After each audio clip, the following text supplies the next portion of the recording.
Good evening, commissioners and community. I'm here to give a brief report on East High and some of our progress for October. And as you can see, done a good job there. I'm going to tell you that agenda looks good.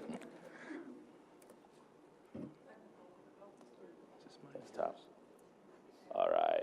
So here we go. So I want to give a brief update of what we've done since September, just to catch the board up and talk about some of the things we're going to do moving forward. First, we had an incredible parent-teacher conference turnout from our parents. We actually had 2 events this past month, open house and parent conference. And we had one of our evenings was ended with a dinner for our community. Our culinary students put on a great spread, and the families came out and fellowshiped with our staff, which was incredible. We also had a lot of crowd support and community support for our homecoming this past week. We thank the City of Rochester for allowing us to do the parade around our school building and onto the field.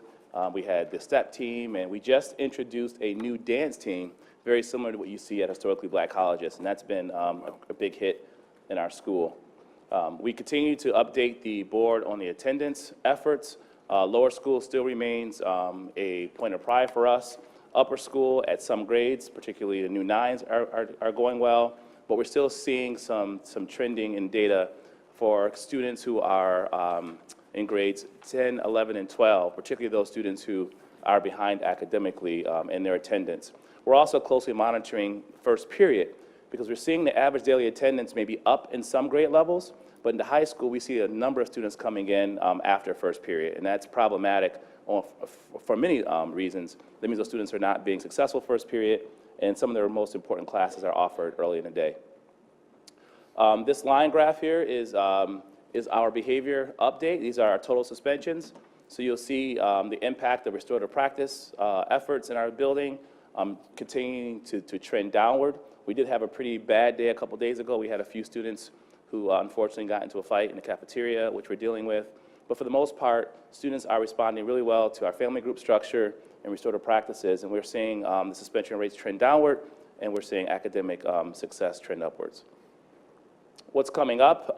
Myself, I believe some schools from, with Barb as well, will be headed to Albany for the Promising Practices Conference.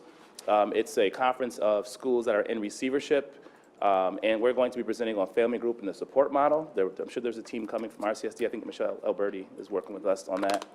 We have a Veterans Day concert that our students in band and chorus are going to be putting on for our school.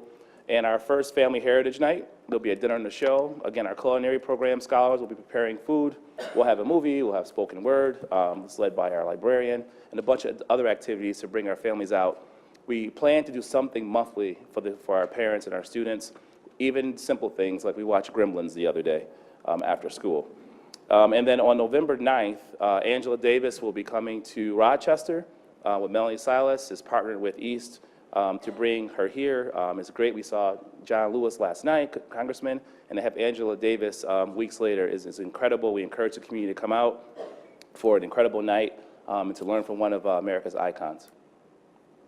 I want to take some time to thank a few individuals for their efforts at East. The food service program, last month I teased Deli a little bit about the food, and I want to say that they have been incredible in being responsive to our needs. Deli and his team have introduced hot breakfast in the classroom. The teachers have reported that has had an incredible impact on getting the kids started at the beginning of the day. And then throughout the day, he's been over there with his team, meeting with students, getting advice about the food and trying to improve that. And so I really want to thank him. I know he's not here tonight, but I'm sure Sinead can tell him later on. The U of R support has been incredible. And I want to thank Amelia Weekend. Our students were able to attend classes and meet some of the alum that weekend. They also performed for current students and alumni. And I also want to thank the numerous trustees from the U of R who have been giving endlessly to our students and scholars and providing opportunities for them to attend things like Writers Camp in the summer and travel basketball and art camp.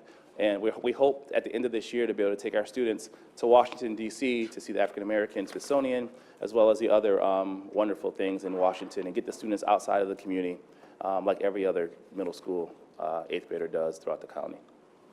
And last but certainly not least, I want to thank one trustee in particular, Richard Handler, who has done an incredible job of donating a lot of resources to East.